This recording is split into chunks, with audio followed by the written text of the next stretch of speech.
今日はまず1回目のミロスシャシブインタビューということで I came with no money. I didn't speak English, but I was gonna go there to work hard. After that, did you go back to country? No, I went straight to San Diego. Was it like overstay?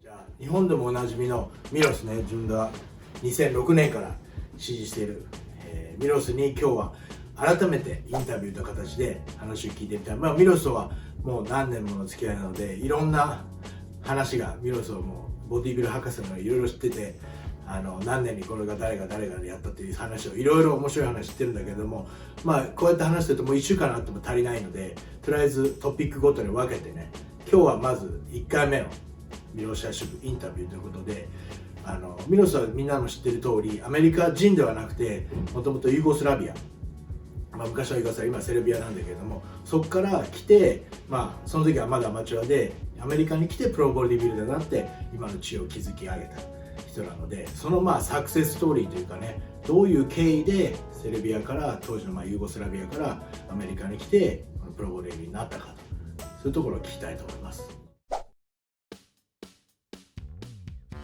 Milos, this is like an official interview, so it's not like our usual conversation. Yes. But like I said to Japanese audience, we talk a lot of topic, a lot of training, like history. Yes. To me, you're like a bodybuilder encyclopedia. You know everything, which year, what, who did, what, right? So this time, but I'm kind of want to encourage all the young upcoming bodybuilder. Physique, young kid, getting into the sports, but now, it's more. I would say more easier to get pro. Like it's more easy to access all the pros. Story. Yes.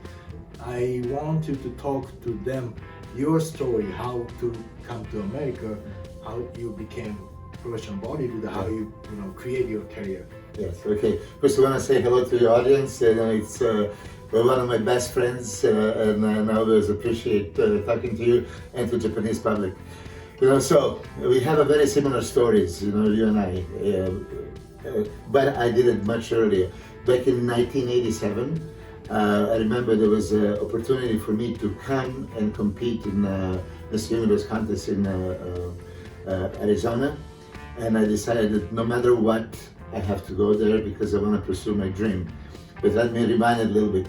First, I've seen magazines in Serbia with Arnold Schwarzenegger, Sergio Oliva, Lou Ferrigno, Serge Nobret, and I was in shock because I didn't know that human body can actually look like that. Because that's back in the 70s in Serbia, in Yugoslavia, nobody trained, nobody was muscular. But then I realized, oh my God, human body can look like this. So I wanted to do that. Then I soon found out that they are all in America, in California. So I said, I have to, go there. So first opportunity that I got was 1997 to come to Arizona. I decided I'm gonna do it. I had very little money. I didn't have a support from nobody. My parents were not gonna support my bodybuilding career. No friends would actually have the money. But I just realized, okay, I need to buy the ticket, which I did. And I need to have some pocket money. So I had $428.10 in my pocket, and I came to America to fulfill my dream. But I'm going to tell you this, nobody from Yugoslavia at the time was even top 15 in the European Championship. I had crystal clear goal, I want to win Mr. Universe. And I wrote in my diary, I always wrote a diary, in 5 years, I want to win Mr. Universe, turn IBB professional, qualify for Mr. Olympia, and make a living off of bodybuilding. So that was my goal. And really, I never, ever doubted. I came with no money. I didn't speak English. I didn't know nobody, right? But I was going to go there to work hard, completing my goal, and I achieved all that in 4 years. So 1989, I won Universe. 91, I turned professional, qualified for Olympia. In 1992, I got a Weider contract, which, as you know, would support the career. Right. Okay. Yeah, 1987 1987 you missed the University in Arizona. No, 1987 I came, I placed 6th. 1988 I placed 3rd. 1989 I won. So 97 that was My when fir- you came. When I came, yeah. I came for that competition. I actually arrived at 3 o'clock in the morning in Arizona, and 8 o'clock it was pre-judging athletes meeting, so I had like only 5 hours. But of course, going into the new country, into new federation, not knowing anything, I just went there, I'm sure that you know the feeling, just to test yourself. I didn't know how good I'm gonna do it, but my 5-year goal was, once I test the waters, I see what I need to improve, what I need to do. And this is exactly what happened. So following year, I improved to the 3rd place. In 89 I won. How did you qualify that show? So previously, there was a European Championship in Italy. And I had some good friend that told me, okay, I'm gonna pay, for your boat trip. I have never competed against European guys, and it's a much tougher competition. So I wanted to do it for the first time. I didn't honestly believe I can do anything great. But when I went there, I actually placed 2nd, and in a light heavyweight division at the time. And the guy from my class, who was Italian, he won overall, okay? But president of that federation, that was WBF at the time, from England, he came to me and says, congratulations, you were the best, but you didn't win the show. But I want to invite you for Mr. Universe. Right. But what also, they gave me money. I didn't even know there was prize money. So now I had official invitation from a president of the federation, and as a Yugoslavian, as you said, socialistic country, it would be super hard to get a visa. With this, pay invitation, I got the visa. And then I only had to make enough money to purchase a ticket. And after I did this, I told my parents that I'm going. So, did you remember how much? 300,000 lira. And that was at the time maybe $500, but that was more money that my parents made in 1 month, both of them. After that, did you go back to country? No, I went straight to San Diego, but I didn't have at the time a working visa. I didn't speak English, right? I couldn't really work legally. Hold on. It's very interesting. Yeah. So, ミロスはアリゾナにコンテストのために来たんだけれども、そこでそのまま普通は帰るんだけれども、そのまま was it like overstay? Yeah, well, I would, but if I can say this, I did get married, Right away. Yeah. Anyway, so ミロスはその後、so here's another question. その後なんかアリゾナからなぜかサンディエゴに行ったというんだけれども、なぜアリゾナからサンディエゴ結構離れてるけれども、what the reason you went to San Diego from Arizona? Okay, yeah. When I was in the European Championship in Italy, I told you I was going by boat, not by airplane. On the boat, there were 2 beautiful American girls, and they were both seasick. So they were. So I felt bad for them. So I went there to comfort them. And after we spent the night like this, they gave me the phone number if I ever come to California, to contact them. I remember their names. Yeah, I remember everything. So now I didn't know at the time that I'm going to come to America, but I had 2 phone numbers and of the 2 girls in San Diego. So after Arizona, the only place I could go was to San Diego because I was invited. Right, you was invited, yeah. Did you call them before you left? No, I called them from my airport, in the San Diego airport. Oh, you flew? I flew, I flew to Arizona, and then from Arizona now I play 6th, and actually I spent already $200-something of my money in Arizona on a hotel, and now I only had 220 left. So in Yugoslavia, it's very expensive to buy a flight. It's very cheap to go by the bus. And this is interesting. I was going to go by bus from Tucson to San Diego, and it was $50. Right. But the gentleman told me, no, why wouldn't you fly? I said, I don't have the money for it. So he called. Flight was $51. Right. Yeah, so for $1 more. So then I got to the airport in San Diego, and I called this girl. Oh my God, nice to, I am in San Diego at the airport. And she came and picked me up. Wow, that's quite a story. That's a great story, yes. But as I say, I didn't get overstayed. I did get married within 6 months. You had like 3 months. I had a 6 months Six in months. Japan, touristic visa. And actually at the time, the girlfriend was also preparing for the show, and the show was going to be a few months after I leave.